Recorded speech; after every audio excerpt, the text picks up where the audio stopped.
It's that moment where you pause and you don't let your habit and your autopilot, so to speak, determine and dictate what you do. When you stop a habit, you have an opportunity for a different reaction and a different emotion.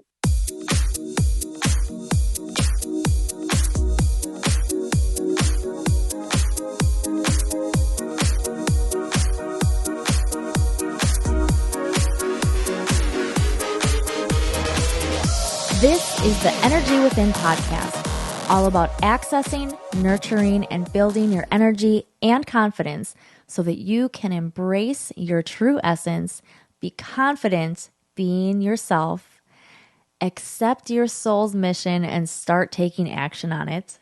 My name is Kerri Jokala. I am your host. I am a Reiki Master Teacher, a fitness instructor, a wife, a mom to 2 little boys, and this is episode 132. And today I'm really excited to bring back Morgan Rysdon. Morgan is an Alexander Technique teacher, and I don't remember the exact number of the episode, but if I remember, I'll try to link it in the show notes.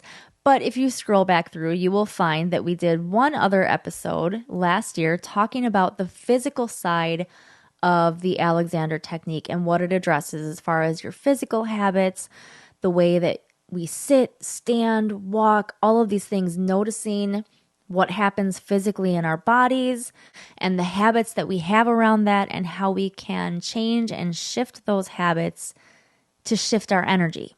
What was brought up that we only had a very little bit of time to touch on in the last episode was the emotional side and how even starting with the physical side of things, how that will inevitably lead to opening up the emotional things that we've been hanging on to and the habits that we have around that and the way we react physically because of the emotional things that are going on and maybe how that might be contributing to other things that we're dealing with, whether it's some kind of physical pain or some kind of condition that we have that could potentially be traced back to something emotional. So I'm really excited to have you listen to this episode and how the Alexander Technique can help with this. It's too much to try to explain in a nutshell in the beginning here, so I'm just going to let you listen. In fact, Morgan and I even talk about how it's hard to explain a lot of things and you just have to experience it. So you have to experience this episode and I will move out of the way and let you listen to how the Alexander Technique helps with the emotional side of your life with Morgan Rysdon. Here we go. All right, well, Morgan, I am so excited to bring you back because I know we talked about so much last time and there was so much more to get to. So I'm really excited to get to the next half of it. So thank you for coming back. Thank you so much for having me. So just in case anyone hasn't listened or since it has been a while since you've been here, why don't you reintroduce yourself, let everybody know who you are and what you do? So I am a nationally certified Alexander Technique teacher. That means that I help teach people how to use their bodies more efficiently in everyday life. So I look at the way that people stand, walk, move, sit, and find ways that there can be less compression, so less strain, less tension and tightness in their body. And then, of course, that also looks at the habits that they might have emotionally, habits that they have in thinking, and just helping people reevaluate what things are useful in the habits that they have or what things might no longer serve them moving forward. So I think about it as stepping into sort of an awareness and becoming more conscious in one's everyday life. All these talks about habits that keep coming up. I have so many habits that I need to adjust or improve or recreate. It's getting better. Like though. What? Like what kind of habits? Well, one of them, for a while, I was really good about getting up early before my kids to, just have a little bit of me time, kind of wake up slowly, have my coffee in peace, and then focus on a few things that I wanted to do for the day because I know during that time I'm not going to be interrupted. And something about the last couple of weeks, I've just been so exhausted and I keep hitting snooze again and I'm just not getting up. I'm trying to also give myself grace though too. So like there's seasons, so. I was just going to say that we're always in so much alignment. Yeah. Cause there's, I think, especially daylight savings that we just went through, it really throws, it throws people off. But again, you already, even with that habit, you already are aware, right? Oh, I really enjoyed getting up. It was helpful for me. So chances are for somebody like you, it won't be long before you resume that habit, right? It's not as though it's something that's going to be hard because you've never done it. Right. Sounds like maybe it just needs to, be reignited. I think so. Yeah, in the beginning, you're right. In the beginning, it was really hard to get back into that and to stay in that habit.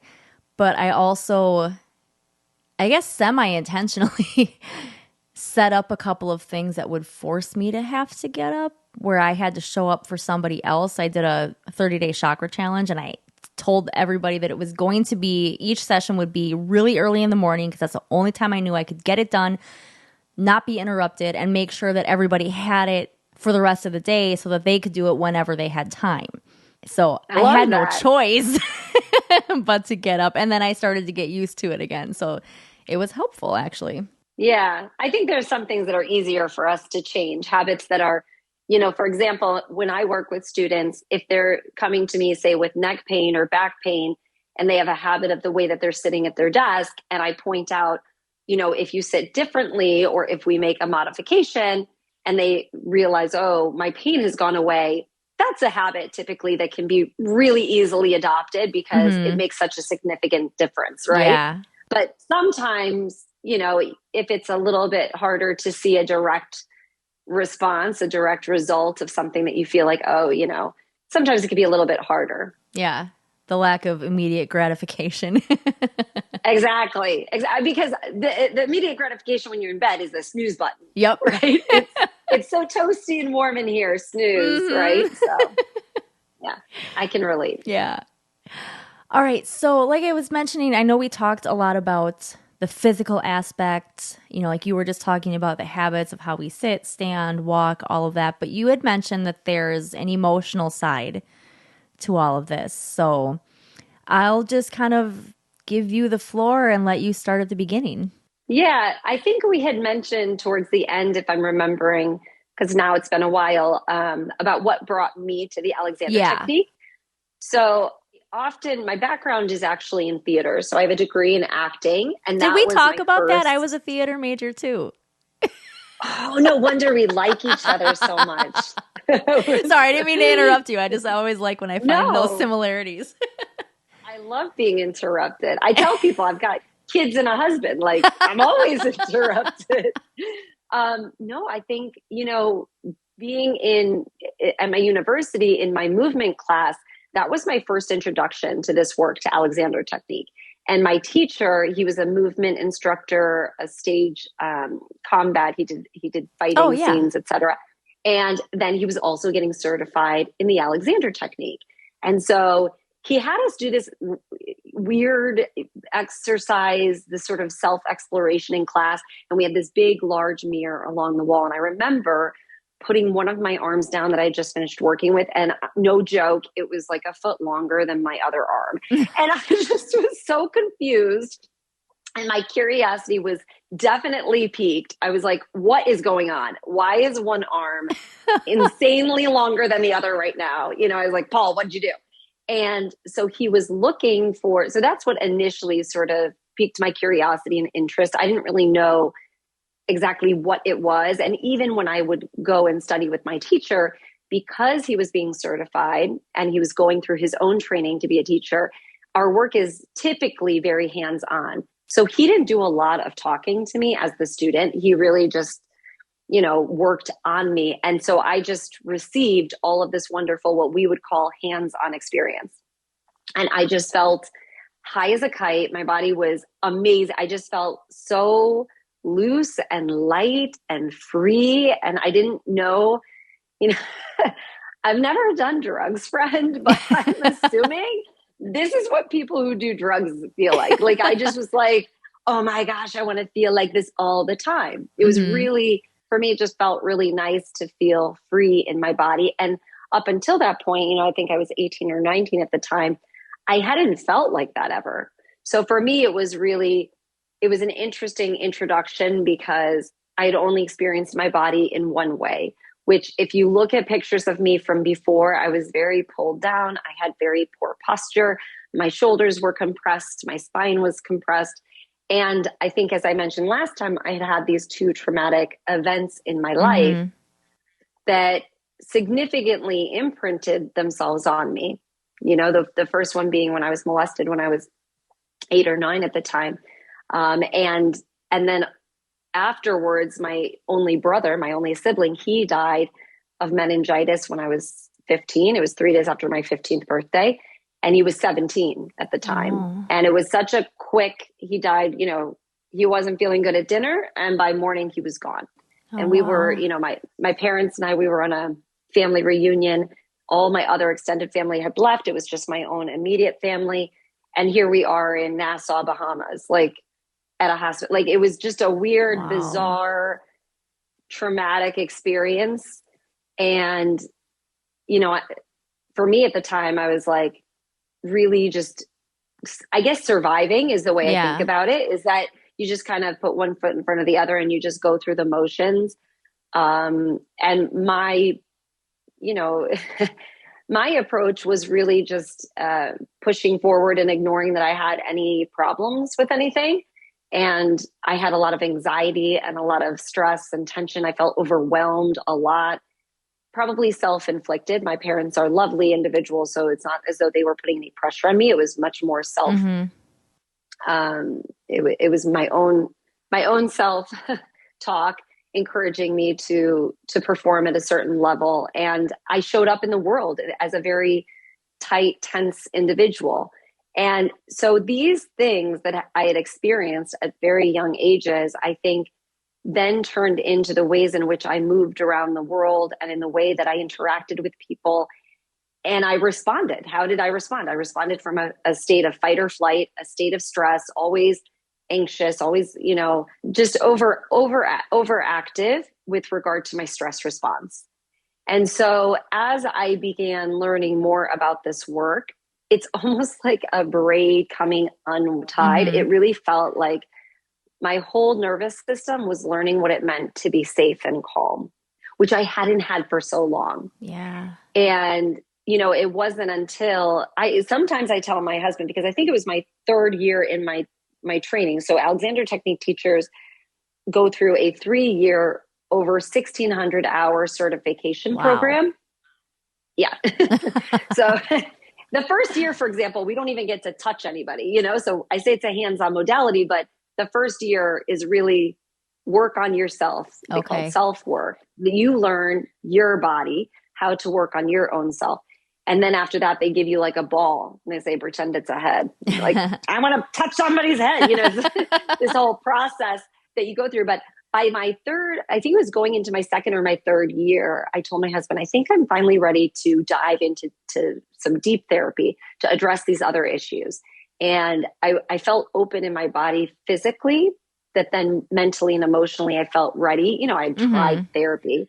I wasn't stupid. I knew like that would be helpful, you know, but I quit. If it got hard, if I didn't like what I was hearing, if it felt unattainable, I left. I just always left because I was like, you know, I don't have time for this. It's not working. It's not, and until that, you know, 2nd or 3rd year of training, when I decided to go see somebody, I think I stuck with it 2 years every week, going to my therapist. And then afterwards, feeling so much better. And, you know, I was telling my husband, oh, therapy has changed my life. And he's like, babe, you wouldn't have even gotten into therapy if it wasn't for Alexander Technique. He's like, there's no way. Like you weren't capable of sticking through it and working on what needed to be worked on. And this work really physically started to open me up so that I felt safe enough to open up, I think, the emotional components, the habitual thought patterns, and to really, we call it inhibition. So in Alexander Technique, we have these jargon words that we use, but when we talk about inhibition, it's this pausing to our habit, the habitual response that we have to whatever it is. So for example, our kid, because you and I are both moms, so our kid knocks over juice and it's all over the kitchen table. And maybe the initial response, because we're running around, we're trying to get dinner on the table, we just cleaned it off and now there's juice and it's going to stick and, right, all the thoughts. Yep. Instead of just yelling, like, you have to be more careful, that moment that you pause, decide, I don't want to do that. So what could I do instead? Right? So you pause long enough to say, I'm not going to do that, but instead saying, can you please go get some paper towels, or can you get that rag wet? And we're going to work on this together to clean this up. It's that moment where you pause and you don't let your habit and your autopilot, so to speak, determine and dictate what you do. And we look at that as Alexander Technique teachers. We look at that mostly with regard to the way you sit, the way you stand, the way you walk, because those are reflective of the way you use your body in all of your activities. The difference with those activities, however, right, the sitting and standing, people don't usually have an emotional attachment to them. It's like, I just sit because I have to go to the bathroom or I'm eating. Yeah. Right? But if you're sitting at your computer and you get an email that sparks some sort of emotional response from you, all of a sudden a lot more is happening. And so Alexander Technique gives you tools to notice what happened to my body. Oh my gosh, my neck just got so tight. But for example, if the email was an invitation to your best girlfriend's, baby shower or wedding, that might be a completely different physical response. And being able to identify, how is my body responding to these two different situations? Technically, my body is in the same place. I'm sitting in front of my computer, but your body is having a physical reaction to what's happening. And when we talk about emotions or we talk about thoughts that you have, your body is still responding, even if it's not so overt that, an outsider would be able to tell. You on the inside might be able to tell. And that usually for a lot of people ends up turning into things like irritable bowel syndrome or chronic digestive issues or migraines or, TMJ. People start clenching their jaw at night. And, you could get a night guard, right? You can just get yourself a night guard for the TMJ, or you can start to evaluate and start to kind of slow down and pause to say, well, why am I responding in this tight manner? And then noticing throughout the day when, your partner says to you, oh, I'm not going to be able to do what you needed me to do that's really important. And noticing, oh my gosh, I just clenched my jaw when he or she said that. When they said that, my entire jaw just ripped. Holy cow. But I'm spending all this money on night guards and I don't want a tight jaw. So pausing, and then we call it direction. So Alexander Technique teachers call the next step, so to speak, as direction. And then it's, what do you do instead? So I don't want to clench my jaw. So instead, I'm going to allow my muscles to relax. I'm going to allow my head to move forward and up, my torso to lengthen. And we have all these directions. And they're basically what to do to expand into your full length and width so that you have space in your body to calm your nervous system down, to enter into that parasympathetic nervous system, and to allow that fight or flight response to sort of do its course, but not to get stuck. Sure.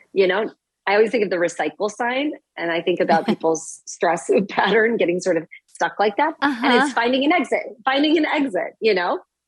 to be like there are rest stops. And I think when we talk about emotions and stuff, people pack it in there. They pack it down, they put it someplace deep inside, and, then they show up. They get dressed, they go to work, they show up for people, but then they maybe snap. Or maybe then they deal with these migraines every single day and they don't know why. Or maybe they cry all of a sudden at an Alexander Technique lesson, or in your case, a Reiki session. And they're like, but I don't know why I'm crying. Yeah. And it's like, and we don't either. And it's honestly none of our business, and, unless they care to share, but it's the body's response, and it's letting go of toxic holding. And we would call it tightening and tension. And tears, if you think about it, they're chemicals that have to, our body wants to let that out. And so it's really interesting how the body will keep that stuff and will remind you and will keep showing up and kind of get louder in some instances. People will say, oh, it started as a little something and then it got bigger and bigger and bigger. And I just find that the more people start to kind of peel back the layers of the onion, so to speak, with regard to the habits that they have, then they realize, oh, I started compressing my shoulders because I felt fat and I wanted to see my collarbones. Oh, that's interesting. When my shoulders were rounded forward, you could see that. And then I felt skinnier. Like all of a sudden habits have a place that they've come from, that they've been born of.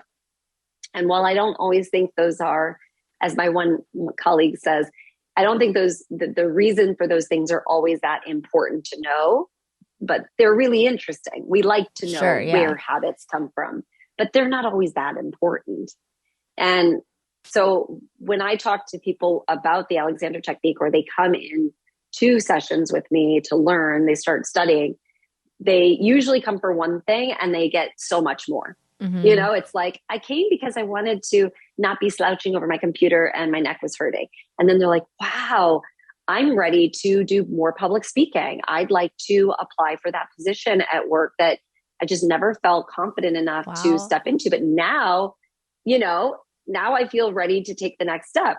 Now I feel ready to step into my full potential, and I don't feel like I'm in my way anymore. I feel like I'm at my best. And I think when you have emotional burdens and you've got stuff that you are running away from or not addressing, it's harder to do that. It's harder to move forward. So yeah, you've triggered a few different thoughts in my brain, and the way my brain works is just, all over the place. But I'm working on embracing that more and just accepting that that's just how my brain is, and we'll just go with it. But for one, the habits and the learning to take the pause that is so relevant for me right now, especially as a mom. And, the example that you gave, even just remembering to take that pause, because sometimes I'm really good about it and like, it's not a big deal. It's just a little spill, or it's just a little this or whatever. But then there are other times when like there's so much screaming or fighting, or, the 2 boys are bothering each other and they won't leave it. Like the moment you turn your back, they start screaming again. And then it's just this whole thing. And I keep noticing myself how much stress I'm holding in my whole back for much of the day when things like that are going on. Because once it finally stops, then I notice what's going on in my body. So I'm not noticing while it's happening, but I'm noticing after, like, oh God, I'm really tense. Like, and trying to work on releasing that and then not allowing it to get to that point again, if that kind of makes sense. Like I'm trying to. Of course. Yeah. Of course. It always starts, and I think we spoke of this last time, this concept of awareness, knowing what's happening in the moment. And quite honestly, a lot of people don't recognize in the moment. They go, oh, I don't even realize. I had a student the other day, and he said he does a lot of work at the computer.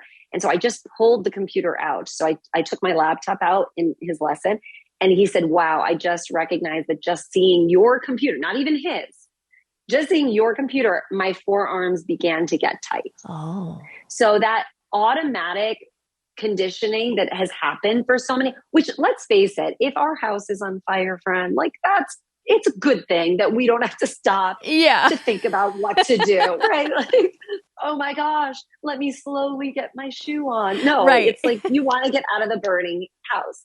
However, if we recognize that, oh, that's not helpful, I don't want to feel like my back is hurting. It's usually, in your case, for example, the example that you gave with the children, it's pretty safe to assume that if the kids are starting to bicker and you're in a room with them trying to, mediate, that your back is already tight. Yeah. It's pretty safe to assume that.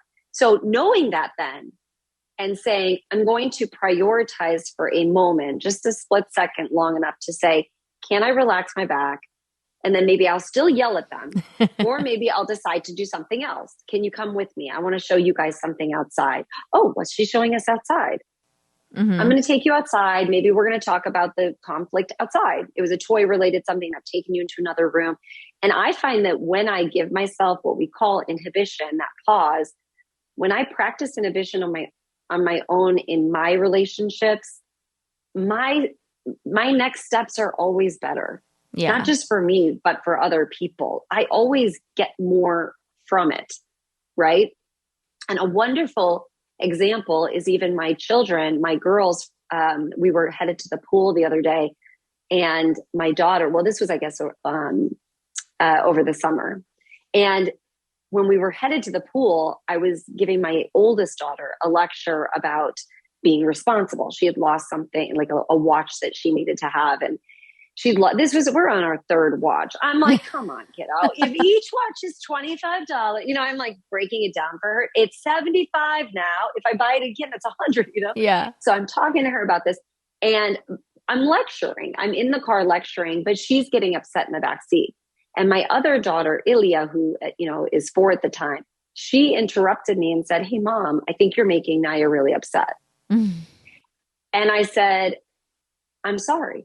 I just stopped. I mean, I probably knew that, but I was trying to get a point across. Yeah. But clearly the point had gotten across, because even my 4-year-old was like, "Okay, Mom, easy."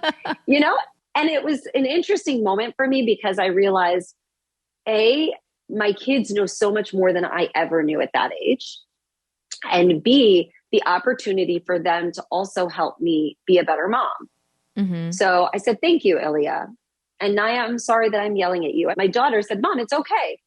She said, I hear what you're saying, and we all make mistakes. I know you just care about the what. She Wow. forgave me instant. It was like such a beautiful moment. And then, of course, now I'm crying because I'm like, and I was just lecturing you for so long, And so at dinner, I brought it up again, and I said it was really helpful, because even moms have a hard time stopping, so I appreciated, I told my youngest, I said, "I appreciated you helping me, and then I even encouraged Naya. I said, "Naya, if I was upsetting you, you could have also stopped me, and I wasn't screaming. I was driving a car. They're in the back seat, but they got the point, Naya understood. She got the point.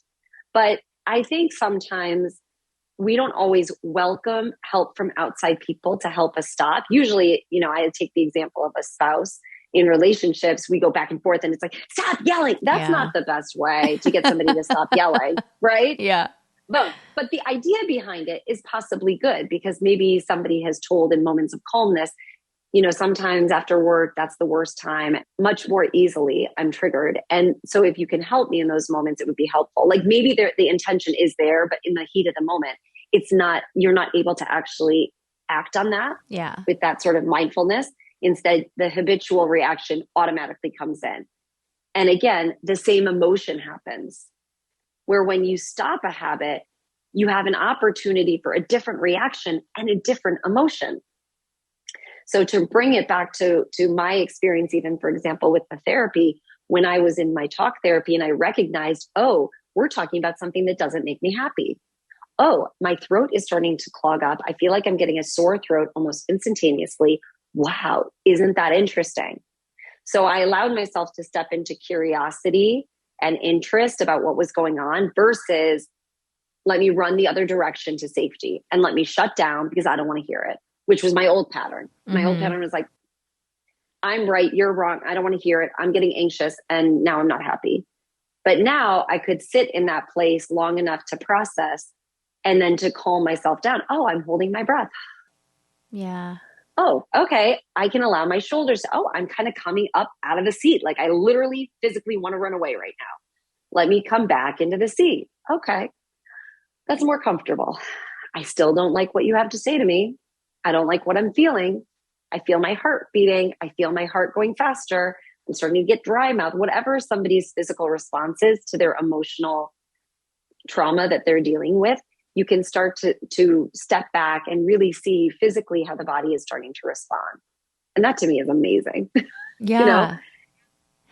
So at what point when you were first introduced to the Alexander technique, when did you really catch on that it could help with the emotional side of things? Was that pretty early on, like right away, or was it more physical to start? That's a great question. I think for me, to be honest, I think for me, because I was in such denial and in such a state of just survival, I don't think I associated it.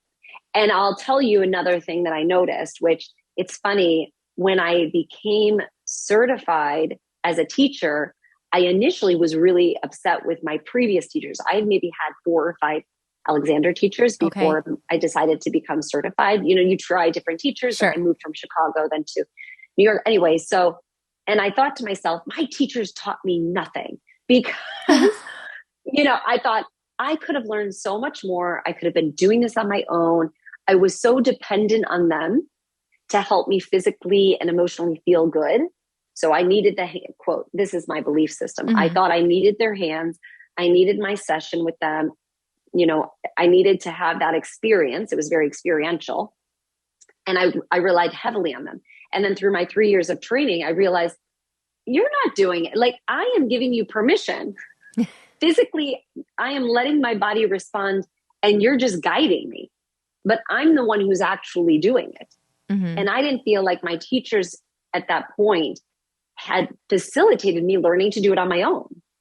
So now, as a private practice of my own, I'm always teaching my students and I'm pointing out, that's not me, that's you. And they're like, oh, you make me feel good. And I'm like, no, I'm helping you and I'm teaching you, but ultimately I want you to learn to do that. I don't want you to need me. I want you to want me.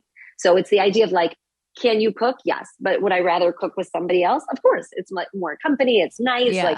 But you can cook alone. You can do it, And so I spent, honestly, probably the first 2 or 3 years of my teaching practice. I was like, my first 2 years of teaching, I thought my teachers were not that good because they didn't, I still loved and respected them, but I felt that they had not done me a service. And then I matured a little. And I thought, as I got on with my teaching, then I realized my teachers were brilliant because reflecting on who I was at the time that I started, again, I was probably 18 or 19. If I thought even for a split second that this was anything more than me just receiving and that I actually had to work and think at it, I would have run away. Oh yeah. Just like the therapy. I would have been like, I don't like what's happening and I don't want to have to be responsible and I don't want to have to do it. I would have run away for sure. So then I flipped to the other side. My teachers were brilliant. They totally, the teacher, it's that idea, the teacher, trainer, whomever, right, meets you where you're at. Yeah. They're able to see. And I think I was, again, I keep thinking always about my photos because visuals are really helpful to see. And when you look at pictures of me in the past, you can see I was so sad. I was so depressed. I was so anxious and really pulled down in myself. And so, of course, somebody just wants to give that young woman like a break and be safe in her body and say, it's okay. You don't have to run away from this thing and you don't have to fall into yourself. You can come up and out. And so I think there's this there was for me a moment of stepping into realizing, oh, this is something that'll help me. And that happened probably during my training when I decided to go into the therapy.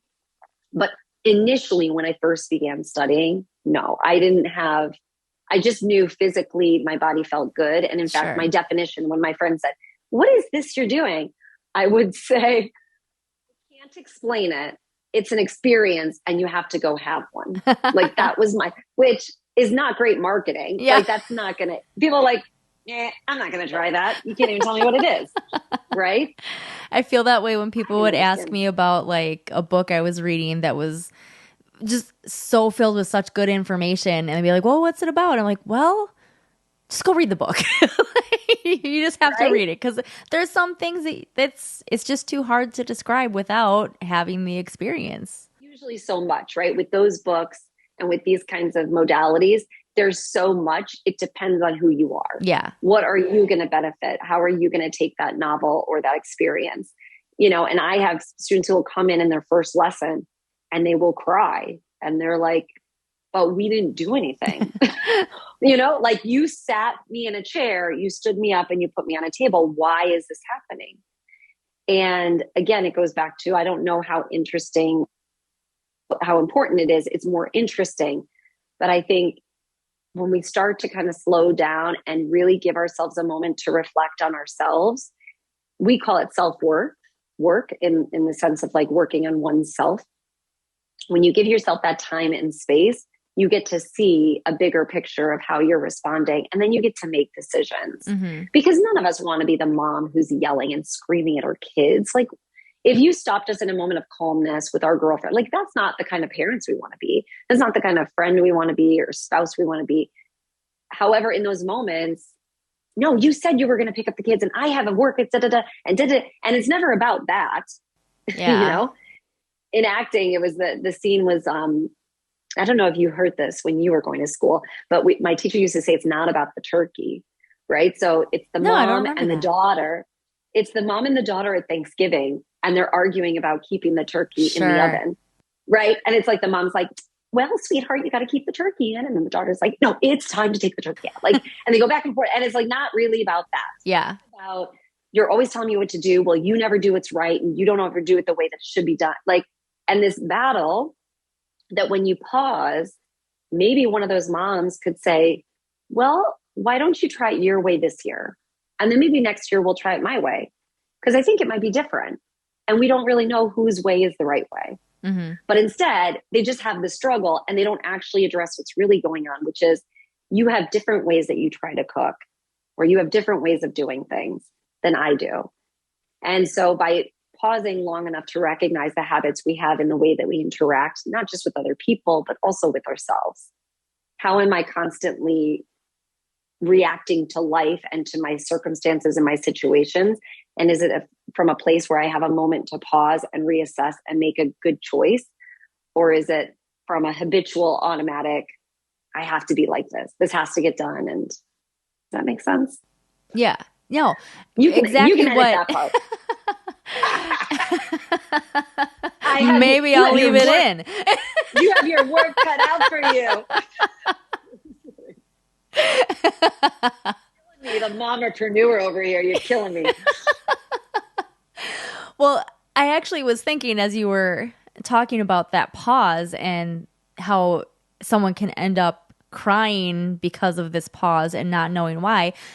I'm sure it's because we never take that pause. Like, we might even be subconsciously even afraid of that pause because we know that kind of stuff is going to come into that space when we do pause. Yeah. Yeah. And people don't want to feel bad. Yeah. I mean, I get it. We don't, but it feels so good sometimes at the end to have a good cry, you know, and to let things, I really think about it as like letting things go in order to move on. You know, that's like even grief, you know, to be able to move through loss or to move through grief and sadness, not to avoid it or distract or replace, but to just move forward. And I think in our society, my belief is that we have a lot of distractions in place that we want to, you know, so that people don't have to feel bad. Yeah.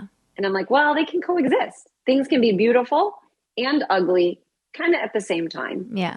You know?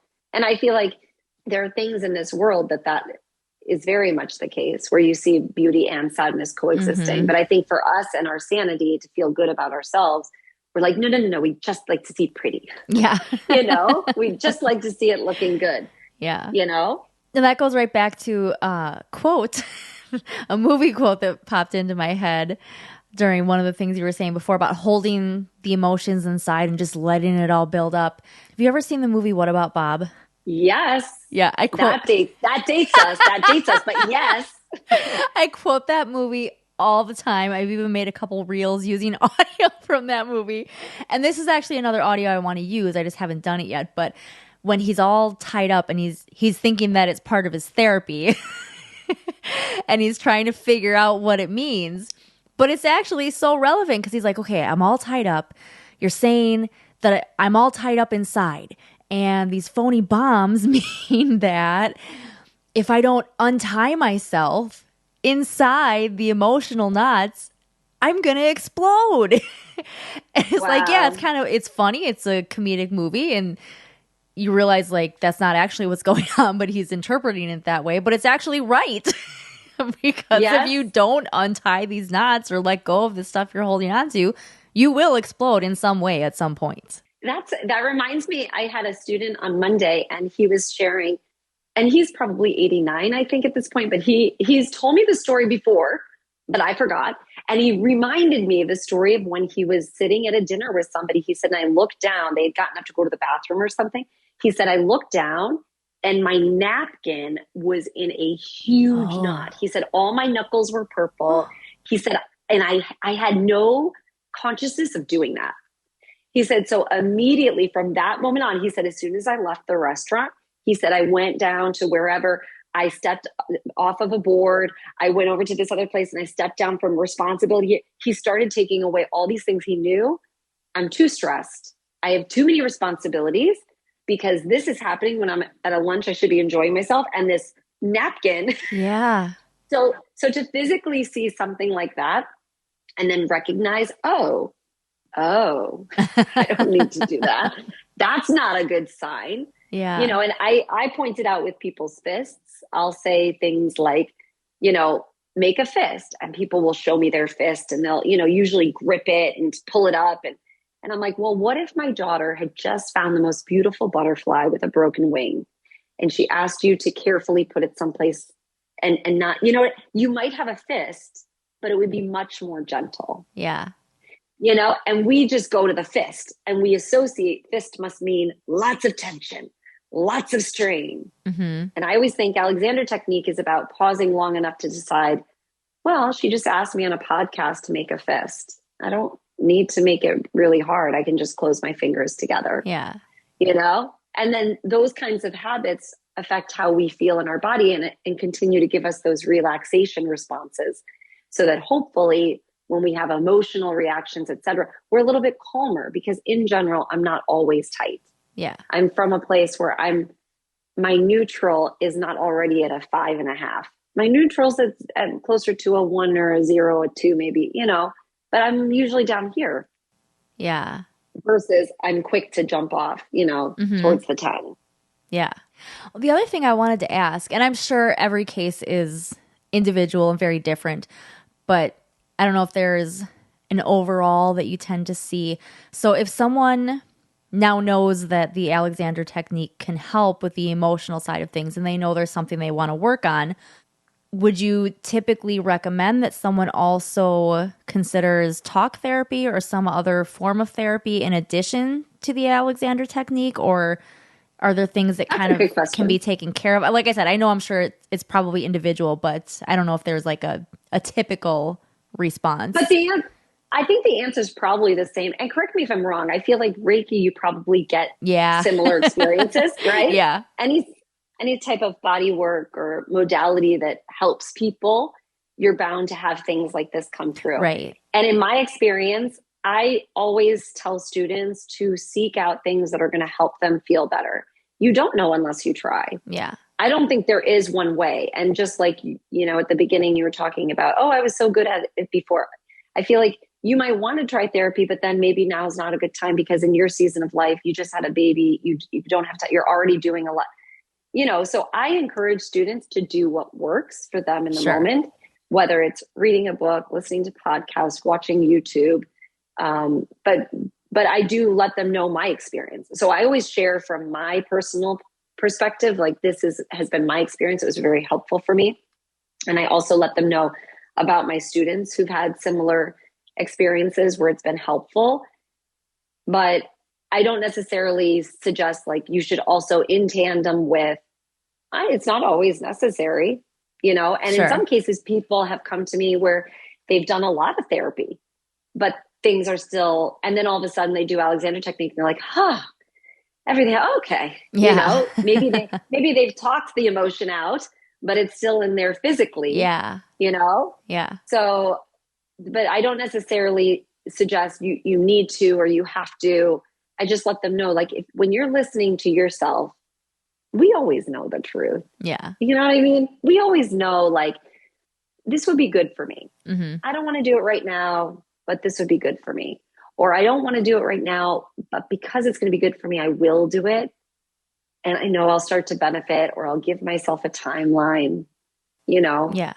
But what I see a lot of in my practice, in my personal teaching practice, is tons of shifts and changes. People transform right before my eyes, like physically, emotionally, energetically, mentally. People usually quit jobs.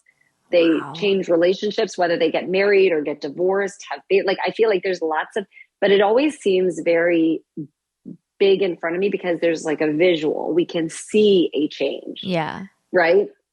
And there's, I love this story about a woman in New York who had come to me and she had some neck and shoulder stuff. And then she came, I don't know, maybe like 6 weeks later, and she'd take a new passport photo. And she goes, "Oh my gosh, look at my passport.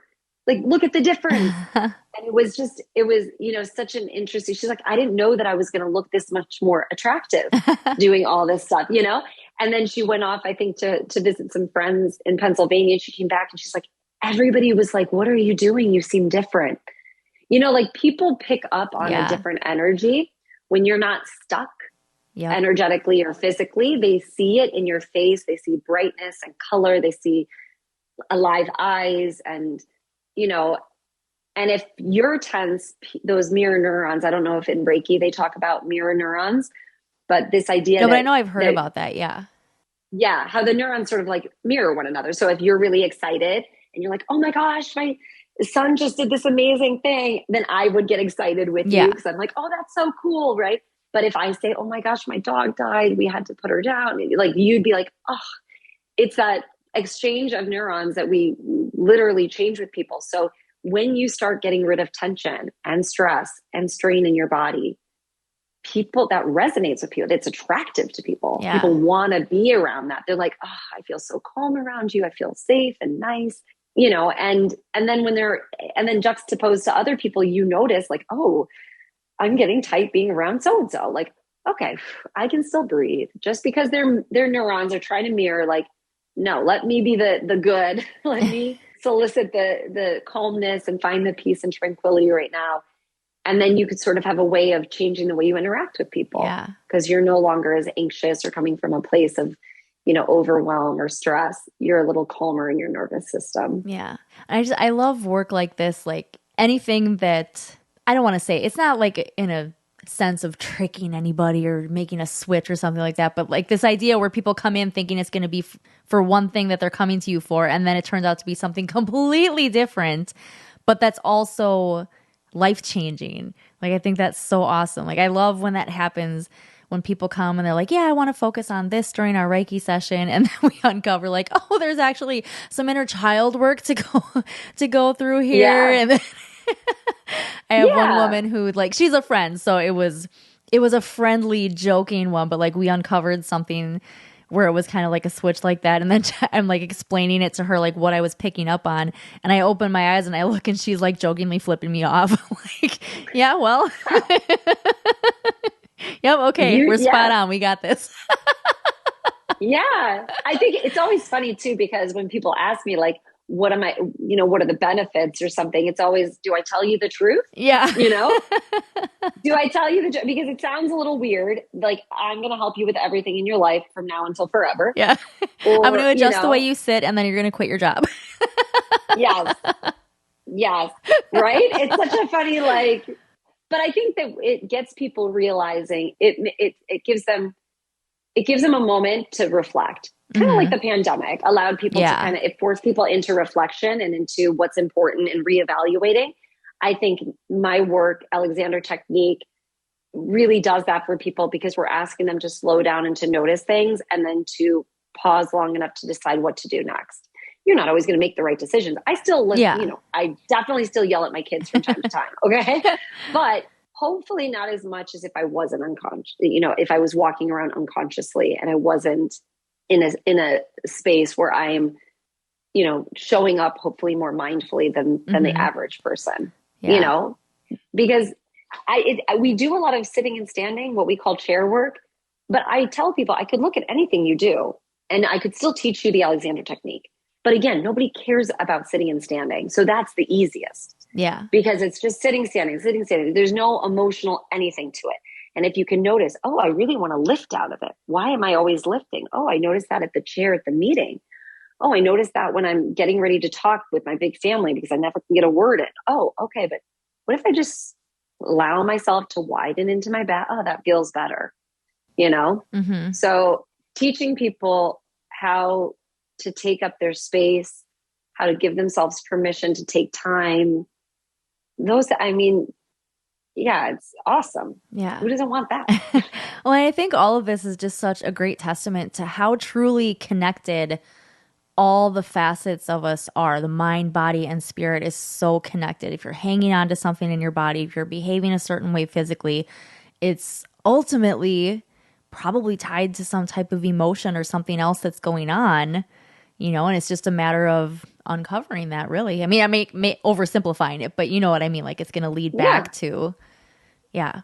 Yeah. Yeah. And some people don't want to do that work, right? Some people Reiki is not for, and Alexander technique's not for. So if somebody is like, oh, my mother would really love, my husband should, I always say they're always welcome, but they get to decide if they want to do it. Yeah. Because you can't make somebody, you really should learn Spanish, or you should really learn the violin. Like, people who play the violin love it. People who learn maybe German love it, but that doesn't mean everybody wants to. Right. And, when I teach people, I say they have to, but hopefully they want to learn it when they come, so that they're learning and I'm teaching. And if they're there begrudgingly because somebody sent them, that's not a good, I'm sure the same thing with Reiki and other kinds of modalities. It's just, they're not fully present because they're already at their next appointment or someplace else. Well, I think a little bit when you say that about when I did personal training, and it was only a couple times, but there were a few times where the kids would be brought in, like the older kids, when they reached the age where they could be trained to use the equipment on the floor so they could go out on their own. And a few times some parents were like, yeah, I want to sign them up for some lessons, and we're going to, blah, blah, blah. And you can tell like the kid's already so not interested. And then you're going to leave me alone with this kid who has no interest in being here. Now, some of them, like one of the kids that I worked with, it was his decision. Like, he really wanted to be there. And I really enjoyed his sessions because he was so excited about it and so happy to learn everything and sharing with me all this stuff that he learned on his own, and a couple other kids who, like, it was their decision. But the ones where it was the parents saying, I'm going to do this, I'm going to sign him up for this many sessions, they were the longest. Even just the half-hour sessions, like, it was like the longest half hour of my life. Yep. Well, and it's funny because, that happens all the time. I think, I had a student and she's been coming for a long time, and she always said to me, my husband would really benefit. His knee, ... I think it was 4 or 5 years before he came. And then he loved it. She was right. He loved it. So it wasn't even a hard conversion, if you want to call it that. Yeah. Like, he really did enjoy it, and he benefited, and he liked it,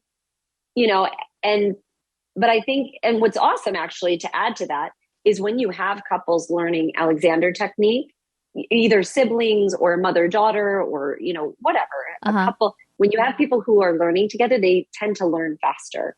Because they can talk about it at home, and they can notice things and help each other out. So that's always really interesting to me.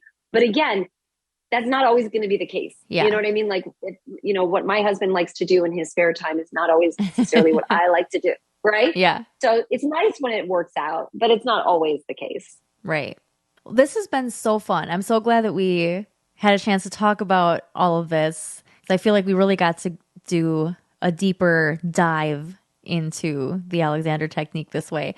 Is there anything that we didn't talk about regarding the emotional side that you think would be important to mention? I just did a conversation with a student of mine I've had for a while now. And she talked about, I said, what's the one thing you feel like you've learned from working with me in the last several years? And she said, not to judge myself with the things that I'm experiencing. And I think that's a valuable skill and tool when you're approaching emotional trauma or any sort of experiences that you might be reliving or trying to digest and sort of process as an adult. And this ability to step away and to just observe for observation's sake. Oh, I'm crying hysterically. No judgment. I don't feel bad about crying hysterically. I don't feel guilty or shamed. I don't feel burdened by it. It is what it is. I'm crying. Or, oh, I'm screaming and I want to hit a wall. Oh, I really want to hit a wall. Wow. I want to break things. And noticing like an anger or a rage without attaching the judgment to it. Yeah. So that it is what it is. I think that's really helpful when people are processing emotional things. And again, I think those things can come through studying the Alexander technique, about those awareness, what we call inhibition and direction. We teach these principles, means whereby, this is all jargon, but it's basically that there's a process. And that when you follow the process, you're able to interrupt the patterns that don't serve you, the things that don't help. Just because I do it all the time doesn't mean it helps me. Yeah. So I'm always asking people, because they'll be like, well, this is comfortable. And I'm like, well, is it familiar? And that's why it's comfortable, right? Yeah. Or is it actually comfortable? Like, would you want to sit here or stay here or feel this way? Well, yeah, I do feel a little anxious and I do feel a little this and I do, okay. And then deciding, what do we do instead? And exploring, giving yourself permission to play and explore. And things take time, processes take time. Mm-hmm. Sometimes I tease. Sometimes I tease people. I don't know anything that takes as long to learn as Alexander. But it works. Yeah. It works. And I just, to be able to learn something that you can then apply again and again, you're only going to get better, which is why it's called a technique. It's a skill. The more you do it, the better you get. The better you get, the more you're like, oh, I have more I can do. Mm-hmm. Oh, even this. Wow. Oh, my mother-in-law, I just saw that name on my thing and it struck me. Okay. It's just a call. Like if that call was somebody else missing, like if it was a different missed call, I'd have a different response. Mm-hmm. Yeah.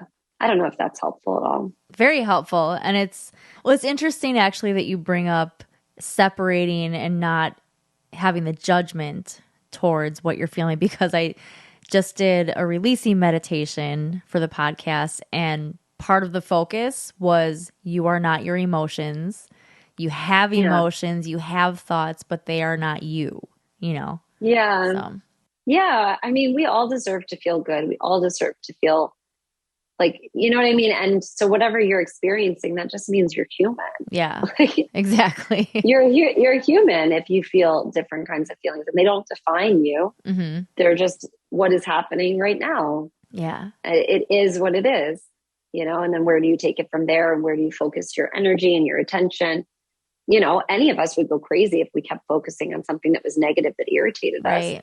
Right. It's like, I always think of I teach in a lot of analogies. So I always tell people, it's like if you lived in a big house, but your teenager had like music from a big stereo blaring and you're really irritated. It's like, if you focus on that, right, it gets all your attention. Yeah. So that teenager with the loud music is sort of like if you had pain in your body in, say, your knees or your back, and you just let it be the only thing you focus on, versus there's this entire beautiful house. Yes, I hear some noise in that room. Yes, I experience a little bit of pain, but am I scrunching up my neck because my knee hurts? Am I tightening my jaw if that music is really loud, so to speak? And is that contributing to my TMJ? Oh, wow. Okay.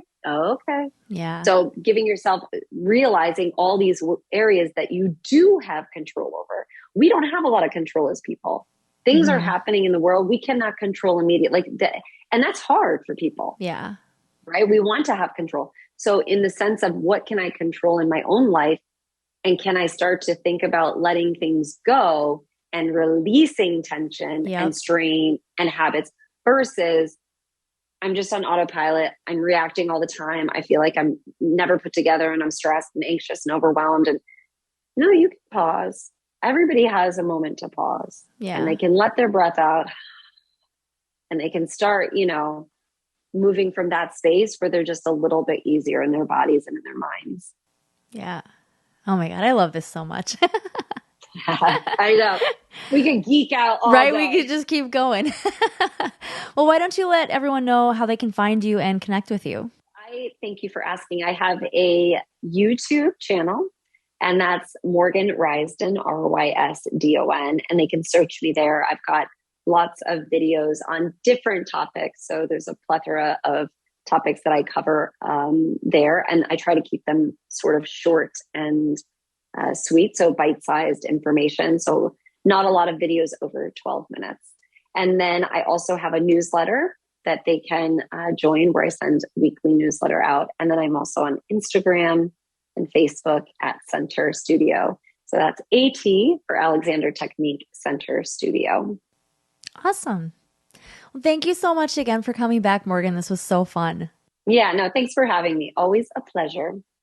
Well, that was so fun. I really am so glad that we were able to have that conversation, because I was, last time we chatted, really interested in hearing about that side, but we had already gone so long with the physical aspect of things that we just didn't have time to get to it. So I'm glad that we were able to have this conversation today. I hope that this gave you some new information, some new perspective on how all the aspects of you tie together, how important it is to address all aspects of you and to see how and why they tie together so that you can make progress, move forward, open up, release pain, tension, anxiety, all of those things that we tend to have and hang on to that, in my opinion, way too many of us have today that I don't think we all need to have. I don't think anybody needs to have it, but you know what I mean. I think there's a lot that can be changed for the better if we were to just take that pause, like Morgan was saying, slow down and just start with becoming aware. And don't judge yourself. All of those great points that we all need to remember as often as possible, and just do your best. That's all you need to do. If this sounds like something that you believe would help you, and you would like to get more information or maybe even work directly with Morgan, please look in the show notes. You will find all of her links there for her YouTube, how to connect with her. All of those things will be in the show notes. Of course, as always, I would also love to invite you to come do a Reiki session with me. We have ways there of taking you from one thing to another. I have a lot of those experiences too, where people will come for one thing and then we end up in a totally different direction. Or people come in not really knowing what they want to focus on, and it's let's just see what happens. And it hits on something that maybe they didn't think would come up, or they knew they needed to deal with, but they've kind of been pushing it to the side. So if you're ready to address whatever may come up, the link for how to work with me is also in the show notes, so please check those out. If you are not already inside the Energy Within Facebook group, you'll find the link for that in the show notes, and I would love to see you in there. Just please make sure that you answer the questions. I tend to reject requests to join if the questions aren't answered, just because I'm very protective of that space and I don't want any creepers coming in. So if someone doesn't answer the questions, it could mean that maybe it's a fake account or some kind of scammer or spammer or something like that. So please just make sure you answer the questions. You don't have to give me your email if you don't want to, but do make sure that you please answer the questions. They're very simple. If you enjoyed this episode, if you got something out of it, if you found something interesting or notable, please share it. Go ahead and do a screenshot or a screen flow, a screen recording, and share it to your Instagram or your Facebook. Tag me, tag Morgan. Let us know what you liked and what stood out to you. Thank you so much, as always, for being here, and I'll see you next time.